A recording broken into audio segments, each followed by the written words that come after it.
கன்னியாகுமரியில் அணுக்கனிம சுரங்க திட்டத்திற்கான நில ஒதுக்கீட்டு ஆணையை நீட்டித்த தாவேக அரசுக்கு தலைவர்கள் கடும் கண்டனம் தெரிவித்துள்ளனர்.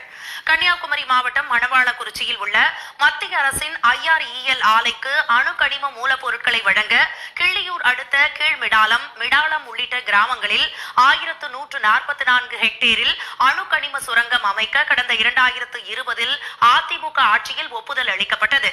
இத்திட்டத்தால் சுற்றுச்சூழல் பாதிக்கப்படும் என கடும் எதிர்ப்பு எழுந்ததால் 2021 அணுக்கனிம சுரங்க திட்டம் கிடப்பில் போடப்பட்டது.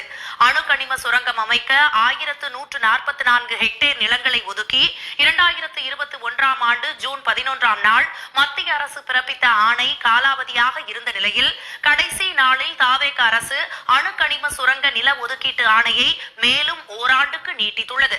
இதன் காரணமாக கன்னியாகுமரியில் அணுக்கனிம சுரங்க திட்டத்தை மீண்டும் முன்னெடுக்கும் வாய்ப்பு உருவாகியுள்ளது.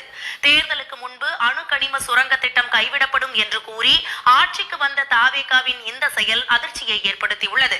கடும் பாதிப்புகளை ஏற்படுத்தும் அணுக்கனிம திட்டத்தை கைவிடாவிட்டால் போராட்டங்களை முன்னெடுப்போம் என்று மீனவர் அமைப்பினர் எச்சரித்துள்ளனர். இந்த விஷயங்களில் இதில் முதலமைச்சருக்கு உடன்பாடு இருக்கிறதா என்று கேட்க விரும்புகிறோம்.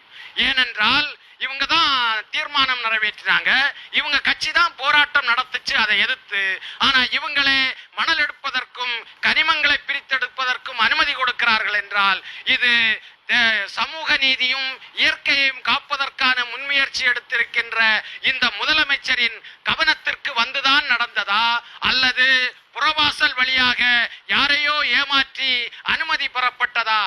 இதனிடையே அணுக்கனிம திட்ட நில ஒதுக்கீட்டை நீட்டிப்பு செய்த தாவேக அரசுக்கு அரசியல் தலைவர்கள் கடும் கண்டனம் தெரிவித்துள்ளனர்.